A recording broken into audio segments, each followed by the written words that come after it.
함께 보실 하나님의 말씀은 마태복음 24장 3절로부터 8절 제가 받들어 읽겠습니다. 주께서 올리브산 위에 앉으셨을 때 제자들이 조용히 나와서 말씀드리기를 언제 이런 일이 있겠으며 주께서 오실 표적과 세상 끝의 표적이 어떤 것인지 우리에게 말씀하여 주소서라고 하니 예수께서 그들에게 대답하여 말씀하시기를 아무도 너희를 미혹하지 못하도록 주의하라. 많은 사람이 내 이름으로 와서 내가 그리스도라고 말하며 많은 사람을 미혹하리라. 또 너희는 전쟁과 전쟁의 소문을 들을 것이라. 그러나 삼가 걱정하지 말라. 이는 이 모든 일들이 반드시 일어나겠지만 아직은 끝은 아니기 때문이라. 민족이 민족을 대적하고 나라가 나라를 대적하여 일어나겠으며 기근과 역병과 지진이 여러 곳에서 있을 것이니 이 모든 것들이 고통의 시작이니라. 오늘 설교 제목이 주께서 오실 표적, 세상 끝의 표적, 이런 제목으로 제가 말씀을 전하고자 합니다. 제가 요즘 목사들이 요한계시록을 어떻게 설교를 하나 하고 참 궁금했어요. 궁금해서 유튜브를 좀 검색을 했습니다. 그랬더니 눈에 들어오는 그런 제목이 있었는데 TW 미스터리라는 그런 유튜브 채널인데요. 종말론적 거룩한 전쟁 신학으로 보는 요한계시록 개관이라는 이런 제목이 눈에 들어왔습니다. 그 CBS 방송이죠. CBS 방송의 최선아 앵커가 사회를 보고 숭실대 기독교학과 권영경 교수와 또 연세대 학부 또 이 김학철 교수가 이제 패널로 이제 참여했는데 그 최선아 앵커가 처음 꺼내는 말이 첫 마디가 우리나라에 재림 예수가 50명이 있다는 얘기가 있는데 혹시 알고 계시나요? 하고 이러지 질문을 합니다. 숭실대 권 교수가 그것밖에 안 돼요? 그 연세대 김 교수는 파악된 것만이 50명입니다. 사실 그 얘기를 듣고 저도 깜짝 놀랐어요. 여기 오늘 우리가 읽은 내용에 보니까 많은 사람이 내 이름으로 와서 내가 그리스도라고 말하며 많은 사람을 미혹하리라. 5절에 이 말씀이 있죠. 근데 이 말씀대로 정말 이렇게 되었구나. 깜짝 놀랐어요. 우리나라에만 재림 예수가 50명이 넘는다고 하니까 그러면 전 세계적으로는 얼마나 많은 사람이 있을까요? 오늘 본문에서 주님께서 많은 사람이 내 이름으로 와서 내가 그리스도라고 말해서 많은 사람을 미혹한다고 말씀하셨는데 그러면 이 말씀을 보면 지금이 어느 때입니까? 마지막 날이 분명하죠. 지금이 마지막 날들입니다. 그 최선아 앵커가 이단 사역에 관한 뉴스를 굉장히 많이 보는데 쭉 보니까 공통점이 있더라고요. 이단들은 요한계시록을 중요시 여긴다고 말을 하면서 왜 마가복음이나 아모스나 이런 공부를 하는 게 아니라 보통 성경 공부를 하자고 하면서 이단들이 데리고 가면 거기서 요한계시록을 공부하는 거예요. 그래서 오늘의 제목은 사회적 무리만 일으키는 요한계시록 차라리 없는 게 낫지 않을까요? 싹 그냥 없애버리는 거예요. 싹 없애버리는 거죠. 그러자니 권 교수가 그런 이야기 하는 분이 참 많이 있어요. 최 앵커가 하는 얘기가 있어요? 저랑 같은 생각을 하는 분들이 계세요? 이런 얘기를 합니다. 권 교수가 이제 갑자기 이름이 생각이 안 나는데 이제 하나님 왜 교회에 요한계시록을 주셔서 우리를 이렇게 힘들게 하시나요? 이런 말을 하는 거예요. 그러니까 김 교수가 제 생각에는 블루오션인 것 같아요. 제 생각에는 블루오션인 것 같아요. 이 블루오션의 뜻이 뭡니까? 경쟁이 없는 거대한 잠재력의 미개척 시장을 얘기하는 거죠. 초기에 요한계시록이 나왔을 때부터 지금까지 계속해서 그 책은 논란이 되어 왔어요. 그런데 논란이 많은데도 기어코 66권 정경에 들어갔어요. 들어간 이후에도 계속해서 논란이 있어 왔습니다. 최앵커가 하는 얘기가 그러면 빼버리면 되지 않나요? 김 교수. 그러니까 저와 같은 보수적인 사람들은 신중하니까 빼지는 못하고 그냥 그걸 어떻게 보면 약간 그 버리지도 못하고 갖지도 못하는 아주 어정쩡한 상태에 있는 것 같아요. 초기 교회부터 그래 왔고 종교개혁자인 마틴 루터나 존 칼빈 역시 이 계시록 주석서를 쓰진 않았어요. 그러니까 개신교회가 전성으로 해석하지 않는 거니까 이거 아주 블루오션이죠. 이러니까 그 옆에서 이제 권 교수가 한번 거들어가지고 그 유리바다죠. 유리바다죠. 그래서 이제 이단들이 거기서 자기들이 하고 싶은 말을 꺼내서 얼마든지 건져내서 말을 할 수 있는 그런 책이 된 것 같아요. 권 교수 모호한 책이니까 참 갖다 붙이기가 참 좋잖아요. 감람나무 같은 거. 우리 성경에는 두 올리브나무로 되어 있죠. 개역 성경에는 감람나무로 되어 있어요. 두 올리브나무인데 올리브나무가 이제 우리말로는 감람나무인 것 같아요. 그 상징적인 거니까 자기한테 갖다 붙이고 그렇다고 얘기하면은 그렇게도 보이니까 자의적인 해석을 하게 되지 않을까요? 최앵커 계속 이런 얘기를 합니다. 최앵커는 그러면은 없애면 안 되는 거예요. 권 교수가 어이가 없으니까 뭐를요? 이러는 거예요. 뭐를요? 요한계시록 권 교수가 제가요? 그럼 한참 뜸을 들인 다음에 실제로 이미 없는 것으로 치지 않나요? 최앵커 제가 교회 다니면서 주일날 요한계시록을 본문으로 들어서 설교 말씀을 들어본 적이 없는 것 같은데 그런 얘기하니까 권 교수가 대놓고 무시하면 이단이지만 우리처럼 예의를 갖추어서 무시하면 문제없어요. 조용히 무시하는 거죠. 여기까지 제가 들은 내용입니다.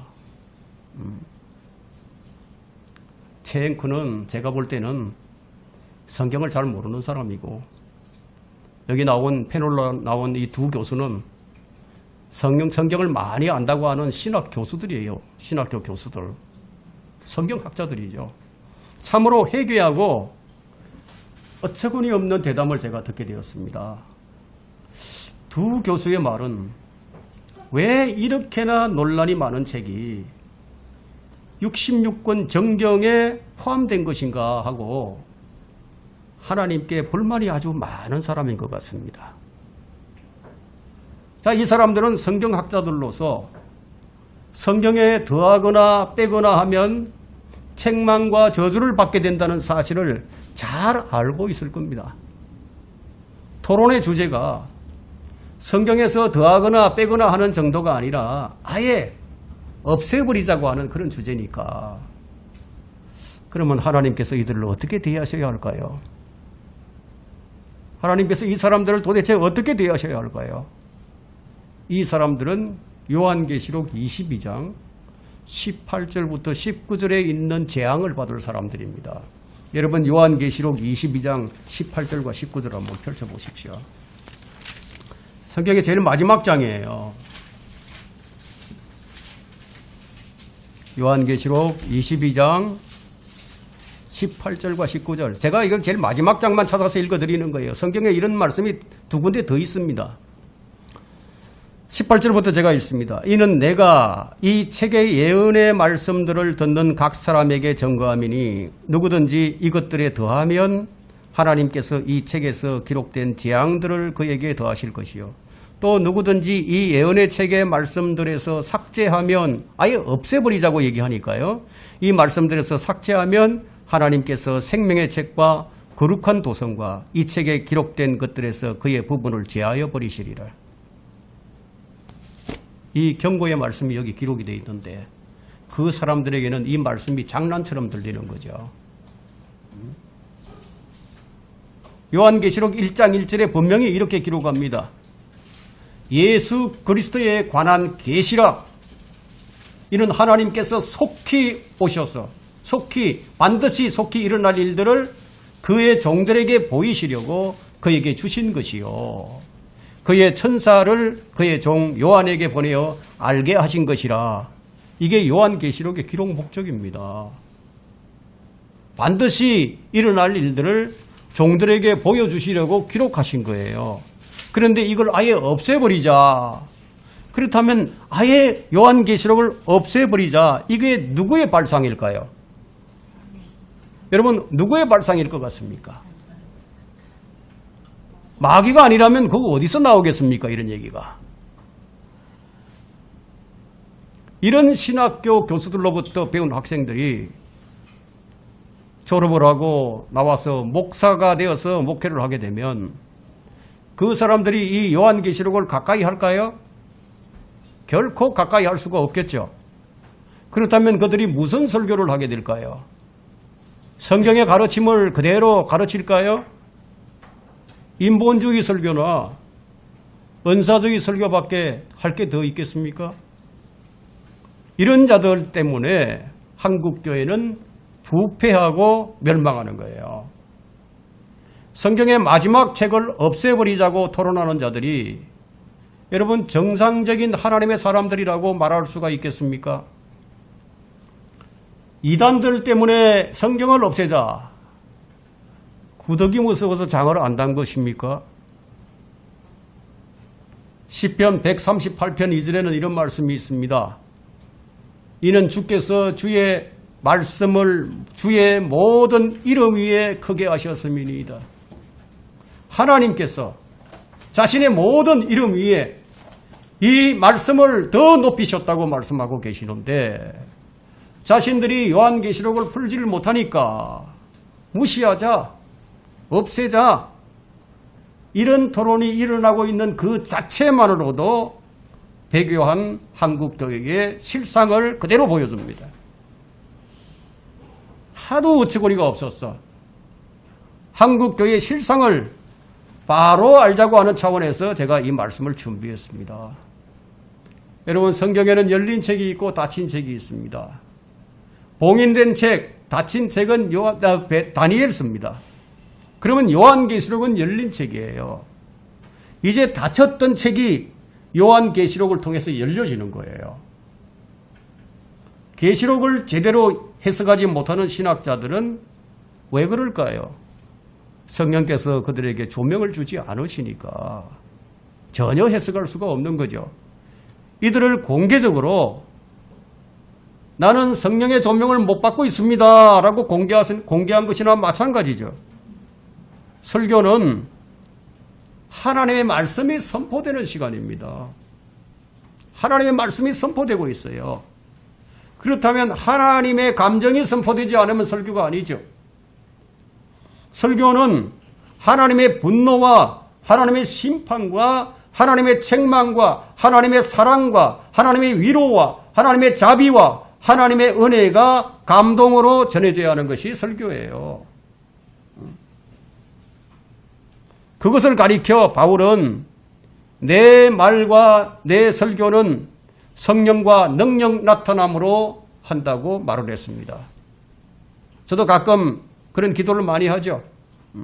제가 이 설교를 할 때 성령과 능력 나타남으로 설교를 하게 해달라고. 오늘 이 말씀은 매우 중요한 말씀입니다.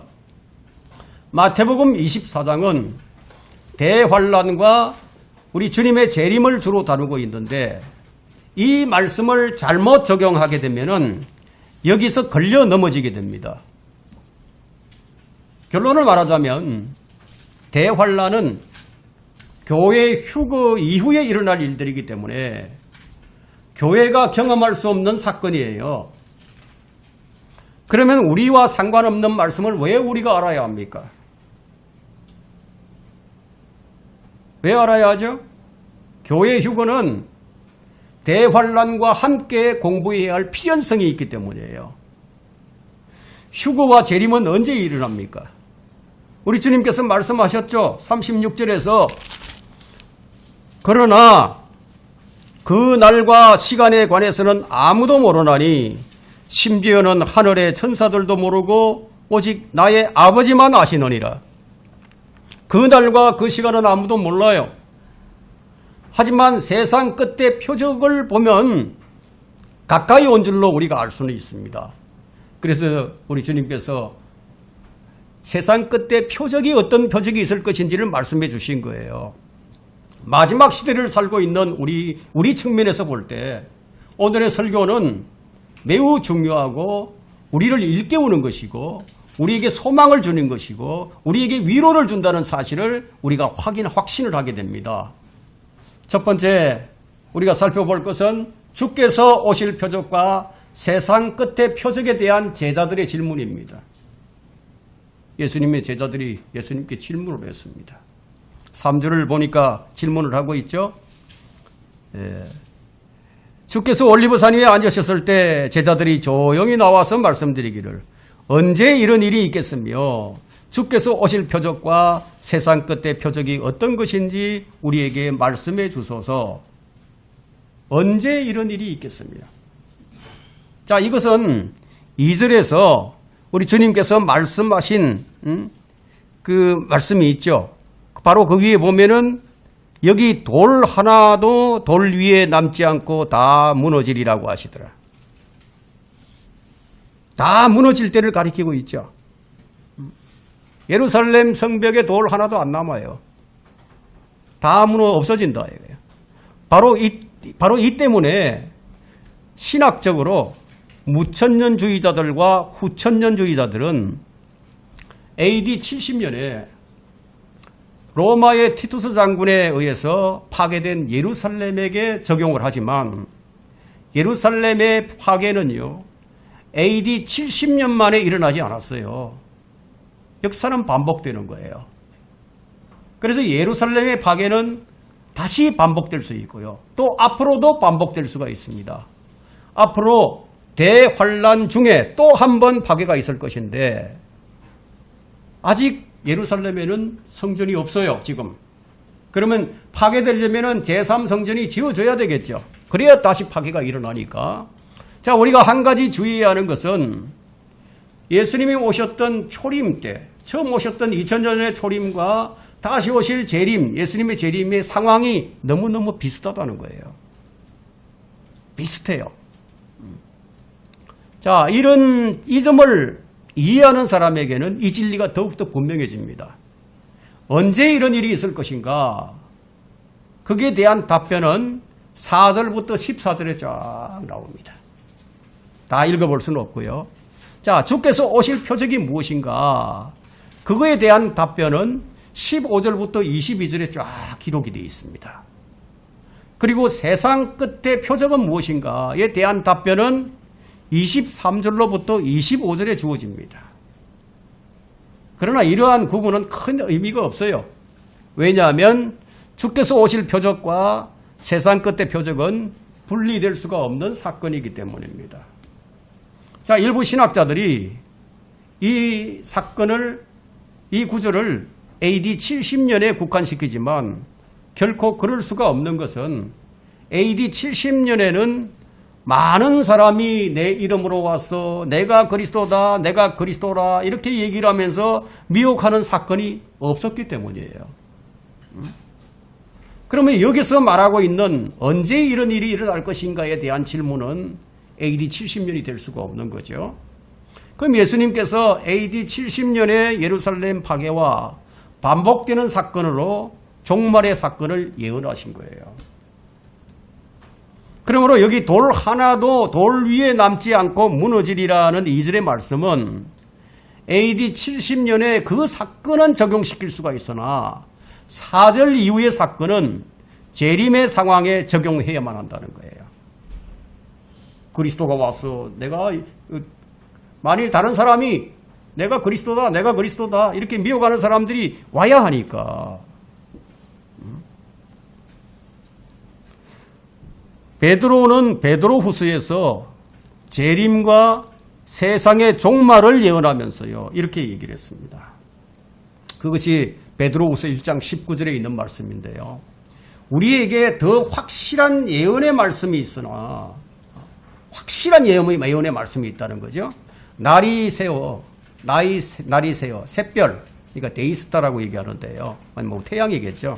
우리 성경에는 샛별이라고 되어 있는데, 날이 새어 태양이 너희 마음에 떠오르기까지 너희가 어두운 곳에서 빛나는 빛에 주의하듯이 이 예언의 말씀에 주의하는 것이 잘하는 것이라. 우리가 예언을 공부한다. 잘하는 것이라는 거예요. 베드로는 이 예언의 말씀에 주의하는 것이 잘하는 것이라고 합니다. 이것은 목격자의 정언이에요. 베드로는 목격자입니다. 주님께서 재림하실 것이기 때문에 주의하라는 거예요. 그래서 3절에 보니까 주께서 올리브산 위에 앉으셨을 때 제자들이 조용히 나와서 말씀드리기를 언제 이런 일들이 있겠으며 주의 오실 표적과 세상 끝의 표적이 어떤 것인지 우리에게 말씀해 주소서라고 하니, 여러분 성경에 산이 나온다, 광야가 나온다.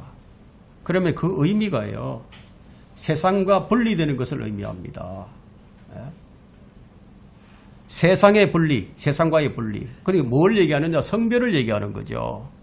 침례인 요한이 어디 있었습니까? 광야에 있었습니다. 맺히는 자의 음성이 광야에 있었어요. 모세는 이집트를 나와서 광야의 호렙산에서 거룩하신 주님의 음성을 들었습니다. 세상에서의 성별 없이 우리가 말씀 가운데 살아갈 수는 없습니다. 우리가 세상에는 살고 있지만 세상과 일치하지 않을 때라야 주의 말씀에 우리가 소망을 둘 수가 있습니다. 올리브산은 어떤 산입니까? 겟세마네 산은 어떤 것입니까? 자신을 부인하는 장소예요. 거기서 주님이 말씀을 시작하셨습니다. 이제 주님은 재림하실 때 다시 그 올리브산 위에 와서 서실 것이라고 말씀하고 있습니다. 초림 때는 우리를 위하여 자신을 부인하셨지만 재림 때는 사정이 달라요. 그때는 만왕의 왕 만주의 주로 오실 것인데, 그때는 자기 부인이 필요한 것이 아니라 영광 중에 오셔서 세상을 통치하실 거라는 거예요. 사도 요한이 밤모섬에 유배되었을 때 하늘의 모든 계시들을 볼 수가 있었습니다. 어디에 있을 때 보았다고요? 밤모섬에서. 세상에서 분리되었습니다. 거기서 주님은 말씀하시기 시작하셨어요. 이제 주님은 재림하실 때 다시 올리브산 위에 서실 것인데, 여러분은 너무 많은 건들이 세상과 연결이 되어 있습니다. 현실적인 삶이 여러분을 애워싸고 있어요. 자, 그런 사람은 잠을 자는 거죠. 영적으로 잠을 잔다는 거예요. 어둠에 속해 있다는 거죠. 세상에 있는 동안에 세상에서 뭔가를 계속 추구하는 사람은 그 눈과 귀가 어디에 고정됩니까? 세상에 고정될 수밖에 없어요. 바울은 지금의 삶에 머물지 않았어요. 지금의 삶에. 현실에 매이지 않았어요. 어디에? 앞에 있는 것을 손을 뻗었습니다. 앞에 있는 것에. 자, 이 말씀은 뭐냐? 말씀의 소망을 붙들라는 거죠. 하지만 사람들은 자기가 붙들고 있는 것이 마치 영원한 것이라고 착각을 합니다. 여러분이 무엇을 붙들고 있든지 간에 시간은 흘러가요. 시간은 흐릅니다. 그러면 언제 그것이 여러분의 손에서 빠져나갈까요? 여러분이 움켜쥐었던 것이 여러분이 무덤에 들어갈 때 다 빠져나갑니다. 부인할 수 없어요. 그러면 여러분이 무엇을 붙들어야 할까요? 앞에 있는 것들에 손을 뻗쳐야 한다. 그것이 뭘까요? 주님께서 우리를 부르실 분명한 믿음을 가지고 우리는 주의 약속을 붙들어야 합니다. 왜냐하면 그것만이 영원한 것들이기 때문에. 지금의 세상을 한번 보세요. 무슬림은 10억 명이 넘어요. 로마 가톨릭은 9억 명이 넘습니다. 그렇다면 무슬림의 목표가 무엇입니까? 이스라엘의 멸망이 그 목표예요. 이스라엘은 이 세상에서 사라져야 한다. 이것이 그들의 목표입니다. 가톨릭의 목표는 무엇입니까? 동일하게 이스라엘의 멸망이에요. 가톨릭이 종교를 통합하려는 이유가 무엇입니까? 전 세계를 연합해서 가장 높은 위치에서 다스리려고 하는 거죠. 로마 가톨릭이 400년 동안 침체기가 있었지만 이제는 완전히 그 침체기에서 벗어났어요.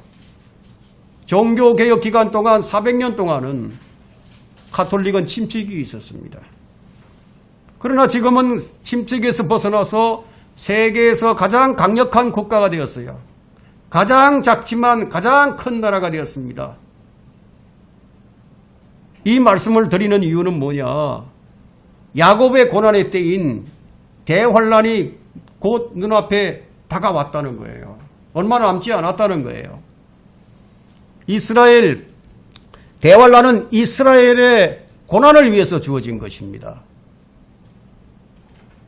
두 번째 우리가 살펴볼 것은 제자들의 질문에 대한 예수님의 첫 번째 대답은 미혹입니다. 미혹.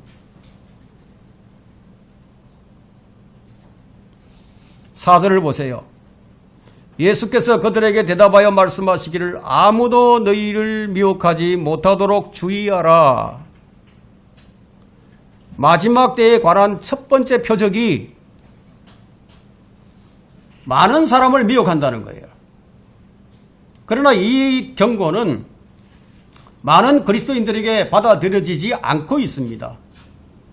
사실 주님의 이 경고는 거의 모든 그리스도인에게 무시당하고 있는 실정이에요. 우리가 앞서 말씀드린 대로 최 앵커와 두 교수가 대담한 것처럼 요한계시록 완전히 대놓고 무시하는 거죠.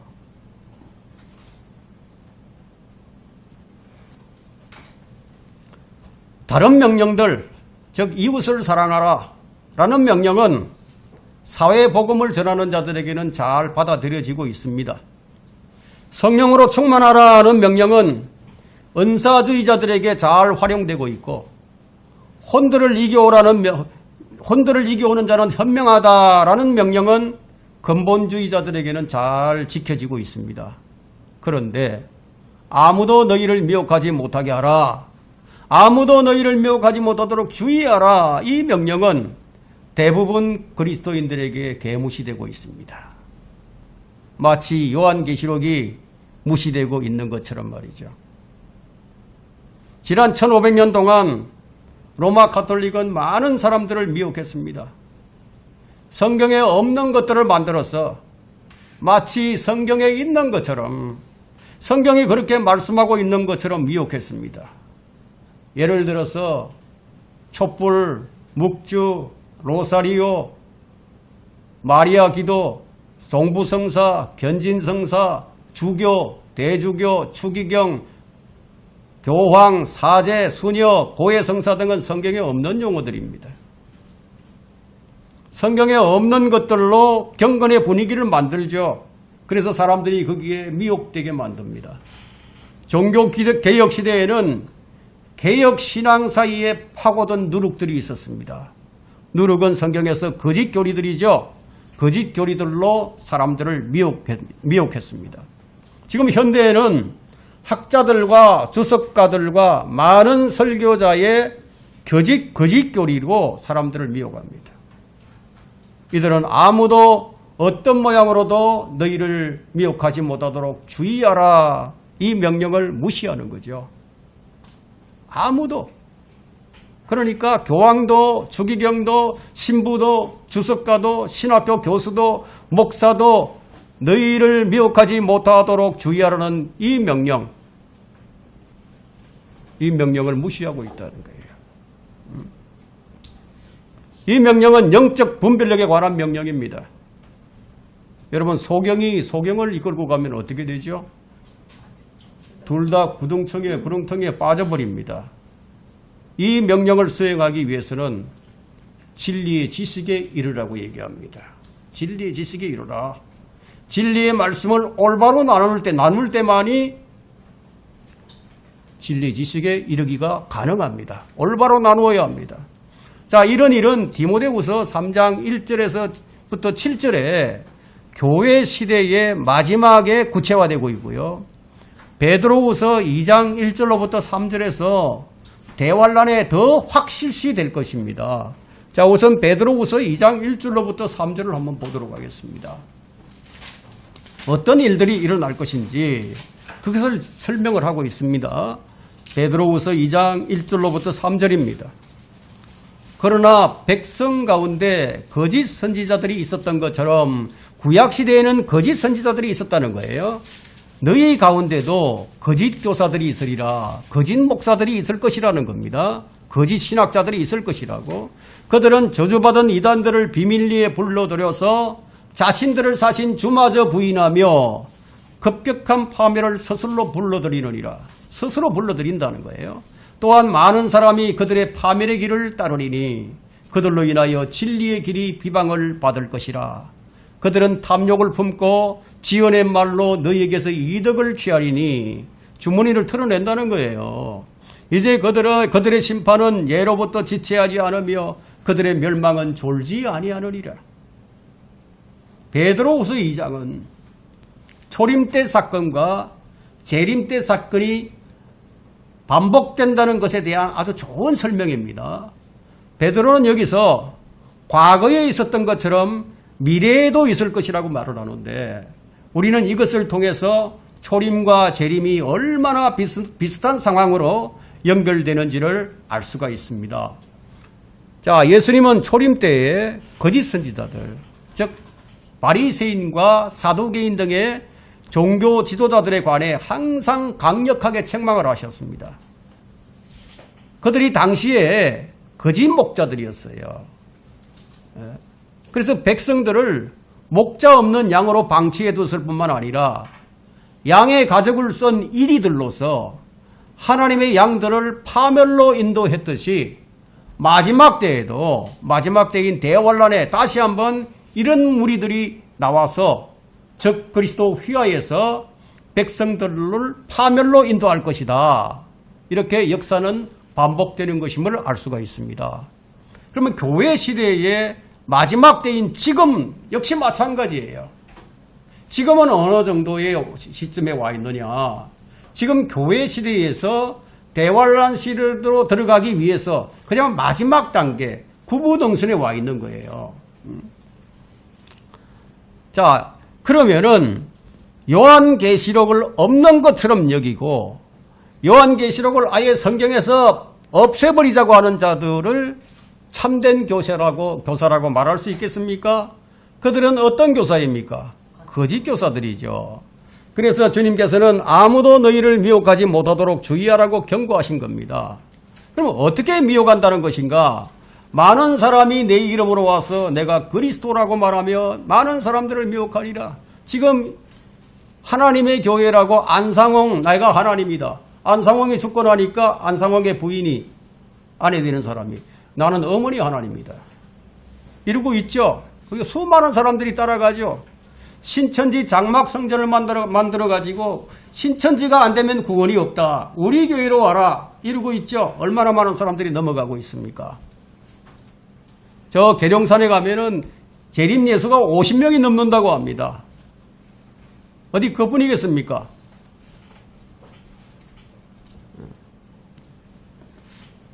지금 이 마지막 시대에 마지막 때임을 분명히 우리에게 알게 해주는 겁니다. 표적이 지금 일어나고 있는 거죠.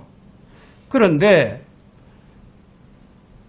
데살로니가후서 2장 3절에는 대환란은 배교하는 일이 먼저 이르지 아니하고는 그날이 오지 않는다고 말씀하고 있습니다. 배교하는 일이 먼저 이르지 않고는. 그러니까 배교라는 무엇입니까? 잘 나가던 사람이, 잘 정도를 따라서 잘 믿던 사람들이 다 배도를 한다는 거예요. 교회의 배교가 예언되어 있습니다. 진리의 정도에서 벗어나는 일들이 있을 것이란 얘기죠. 자, 이것은 이단만의 문제가 아니에요. 모든 교회를 두고 한 말씀입니다. 그들은 모두 그리스도의 이름으로 옵니다. 히틀러도 마르크스도 이처럼 사람들을 미혹시키지는 못했어요. 그러나 이처럼 미혹하는 자가 있는데 그들이 누구냐? 바로 로마 카톨릭이에요. 교황이 있죠. 교황. 교황은 공공연히 자신을 그리스도의 대리자라고 얘기합니다. 이들은 자신이 그리스도라고 말할 뿐만 아니라 심지어 하나님이라고까지도 막 얘기를 합니다. 그들이 사용하고 있는 신부가 어떤 내용인지 아십니까? 신부. God Father. 그 말은 하나님 아버지라는 뜻이에요. 예? 요즘은 뭐 어머니 하나님까지 등장하니까 그 미국의 바이든이죠. 바이든 대통령이 취임식을 할 때 그 많은 목사들이 와서 축복 기도를 해주는데 한 사람이 대표 기도를 한 사람이 있는데 그 사람이 마지막에 축복을 하고 기도를 하면서 아멘이 아니고 거기 에이멘 하잖아요. 에이멘. 맨 사람이 남자를 얘기하는 거죠. 에이멘. 근데 아우먼. 남자 여자 공평하게 아멘만 하면 안 된다. 여자도 외쳐야 된다. 그래서 아우먼. 이런 세상입니다. 이런 세상이에요.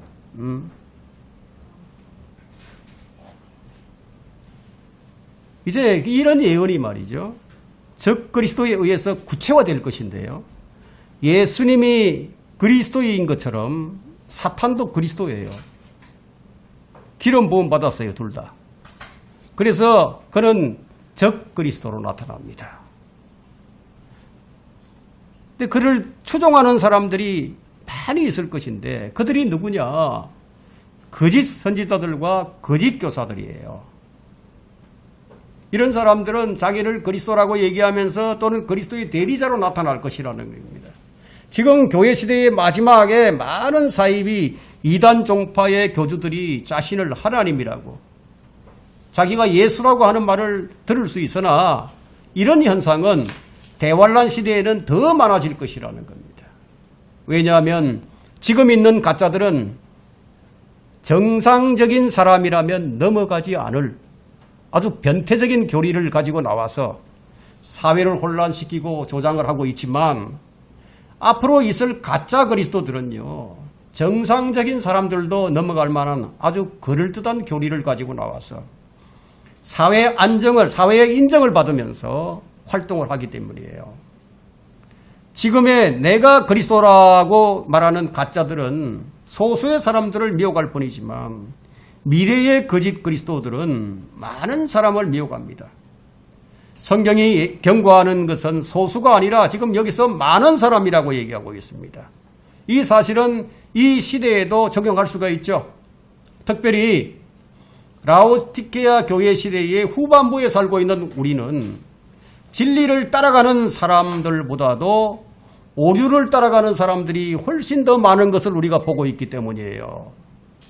공공연하게 대중매체 앞에서 계시록을 없애버리자고 하는 이 유명인사들이 있는 것으로 볼 때 더욱 그러합니다. 만약에 그들이 그런 말을 했을 경우에 자기가 다니고 있는 학교에서 자기가 다니고 있는 방송국에서 너 말을 잘못했다고 자르게 되면 그 말을 안 하겠죠. 절대 할 수 없겠죠. 그런 말을 해도 받아들일 만한 풍토가 되어 있으니까 그런 말을 하는 거예요. 디모데후서 4장에서도 많은 사람에 대해서 경고를 합니다. 마태복음 7장에서도 많은 사람들에 대해서 경고를 합니다. 너희는 좁은 문들로 들어가라. 이는 멸망으로 인도하는 문은 넓고 그 길이 광대하여 그 길로 들어가는 사람이 많으나. 마태복음 7장 13절에 말씀하죠. 그들은 어떤 사람들입니까? 미혹당한 사람들이에요. 주님의 경고를 무시한 자들이기에 마지막에 그들이 뭐라고 할 것인지 우리 주님께서 다 알려주셨어요. 이렇게 할 것이라고. 어떻게 한다? 우리 주님께서 이렇게 할 것이라고 알려주셨는데 그것이 마태복음 7장 21절 22절에 있죠. 그날에 많은 사람이 나에게 주여 주여 우리가 주의 이름으로 예언을 하지 아니하였으며, 이 예언을 했다는 얘기는 설교를 했다는 거예요. 근데 목사들이란 얘기죠.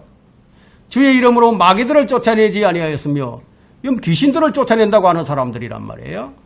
또 주의 이름으로 많은 경이로운 일들을 행하지 아니하였나이까, 온갖 선행을 다 베푼 사람들을 얘기하는 겁니다. 병도 고쳐주고 별짓을 다 하는 거예요. 자, 근데 주님은 지금 주님의 이름으로 이 많은 일들을 하는 사람들이, 이런 일들을 하는 사람이 참 많아요.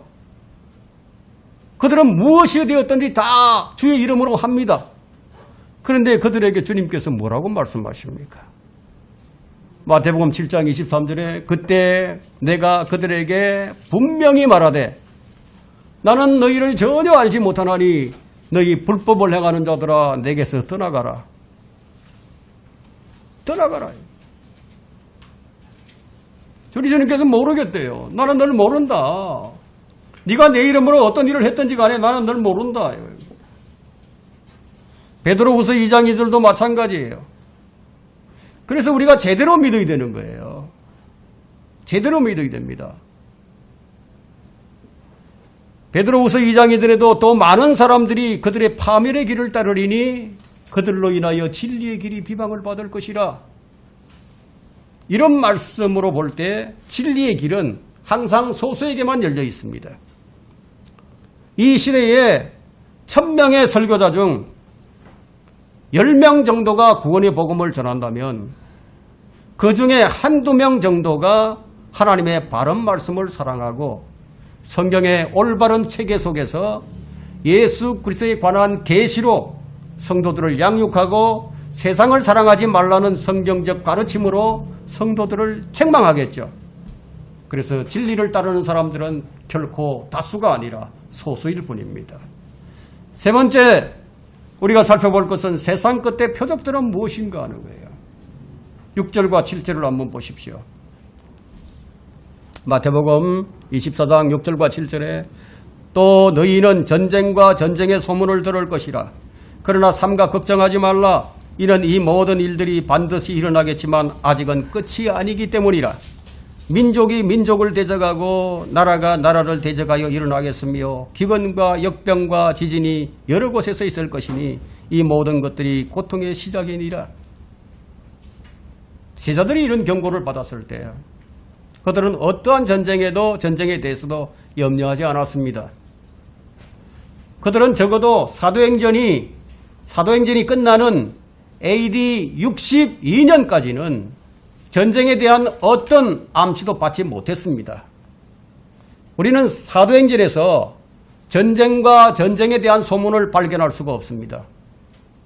AD 70년의 예루살렘 파괴는 나라와 나라가 대적해서 일어난 사건이 아닙니다. 로마 국가 안에서 일어난 폭도 진압이었습니다. 그러므로 이 말씀은 AD 70년 예루살렘의 파괴에 대한 말씀이 아니에요. 6절 끝에 뭐라고 말씀하고 있죠? 아직은 끝이 아니니라. 아직은 끝이 아니니라. 이것에 주목하세요. 이것은 사도시대의 끝도 아니고 언제냐? 대환란 끝입니다.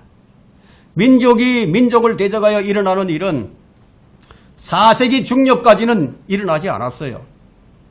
예수님께서 말씀하신 후 이 일은 4세기 중엽 서로마 제국이 고트족, 반달족, 훈족, 게르만족 등의 침입으로 멸망하는 것으로부터 시작이 되었습니다. 그러므로 이 예언은 의심의 여지 없이 끝날에 관한 사건이에요. AD 70년의 사건이 아니라는 거예요. 그러므로 이 말씀을 문자적으로 읽는 독자는 정말 겨자씨 한 알만한 믿음이 있다면은 AD 70년에 적용하는 그런 위험에 빠지지는 않을 거예요.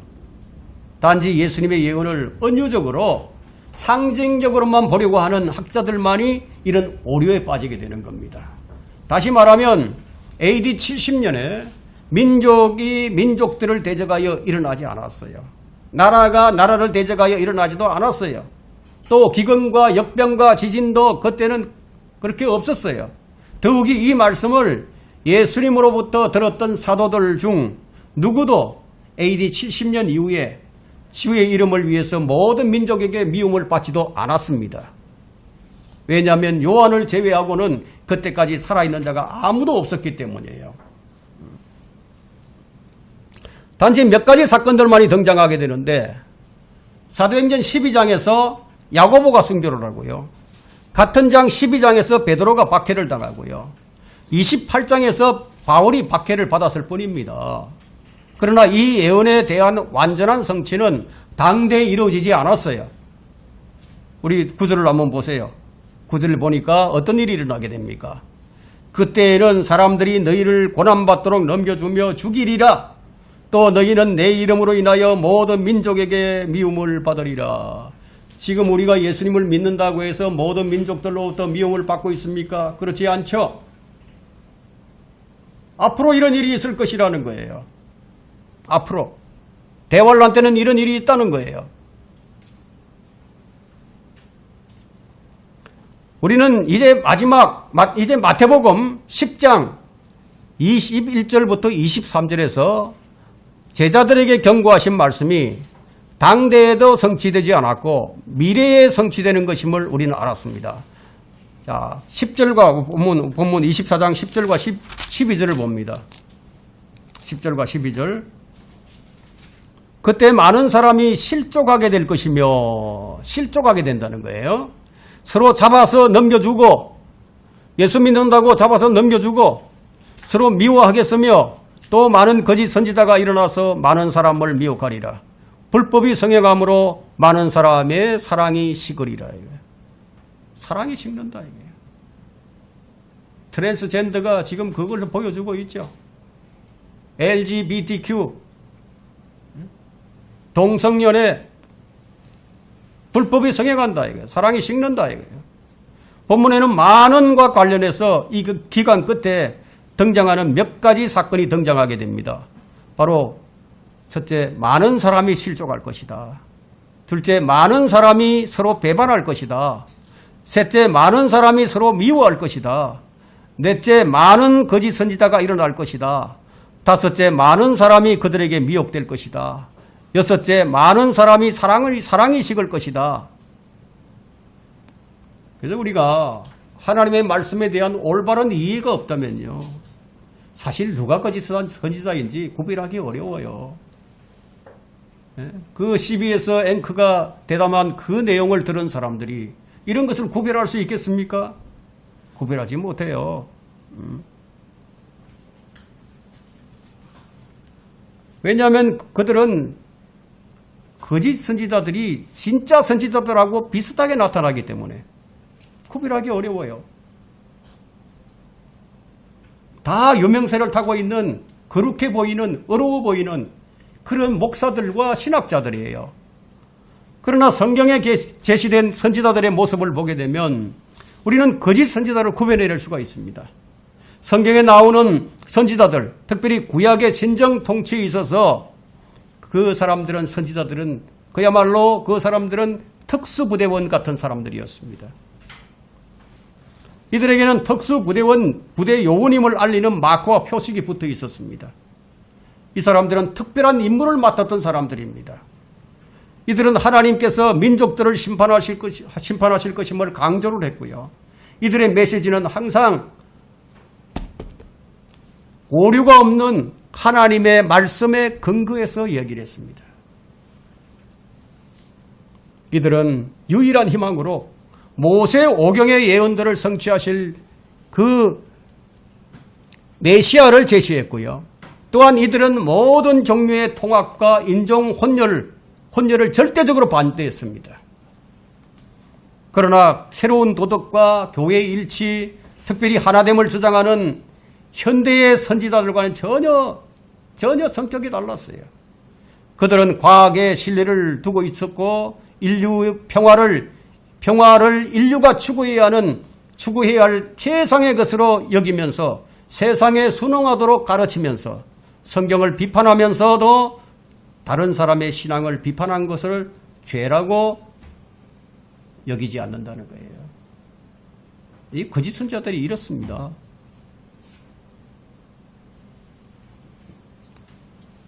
이들은 신사도를 주장하죠. 신사도. 마태복음 10장 8절과 9절의 말씀을 지키지 않습니다.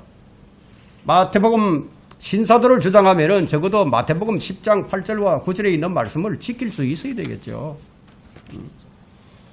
10장 8절부터 9절에 보면 병든 자들을 고쳐주고 문둥병자들을 깨끗하게 하며 죽은 자들을 살리고 마귀들을 쫓아내라. 너희가 값없이 받았으니 값없이 주라. 너희의 돈주머니에 금이나 은이나 노를 가지고 다니지 말라. 신사도를 주장하면 적어도 이런 것은 할 수 있어야 됩니다. 이것을 하지 못하면서 사도 운운한다면은 거짓 사도들이죠. 선지자의 기본 임무는 예언입니다. 그리고 그 예언에 대해서 성경은 예언은 예전에 사람의 뜻에서 나온 것이 아니요 오직 하나님의 거룩한 사람들이 성령으로 감동을 받아 말한 것이니라. 이것이 성경이에요. 그러므로 선지자들의 말은 철저히 성경적이어야 하겠죠. 하지만 지금이나 미래에 있게 될 거짓 선지자들은 전혀 성경적이지 않습니다. 요한계시록은 있어도 없는 것처럼 아예 없애버리자. 이런 말이 성경적일 수는 없지 않겠습니까? 그들은 거짓 표적을 행하고 양가죽만 썼을 뿐 성경적 근거로 말을 하지 않습니다. 그들은 은혜의 복음을 전해야 할 자리에 왕국 복음을 전하고요. 사람들의 가려운 길을 즐겁게 해주고 자기들의 배를 섬길 뿐입니다. 그들의 가장 큰 목적은 무엇입니까? 예수 그리스도를 대적하게 만드는 거예요. 여러분들로 하여금 예수님을 잘못 믿게 만들어요. 진리에서 벗어나게 만들어요. 이 시대에도 많은 재림 예수가 나와서 미혹합니다. 그러나 대환란 때는 지금과는 비교할 수 없을 만큼의 많은 그리스도들이 등장하게 될 것입니다. 여러분 오늘 이 말씀을 듣고 어떻게 느꼈습니까? 여러분들이 생각하는 교회는 무엇입니까? 어떤 교회가 참 교회입니까? 어떤 교회가 거짓 교회입니까? 어떤 목사가 진짜 목사입니까? 성경대로 말을 하는 자. 그 사람이 주의 종입니다. 말씀을 마치겠습니다.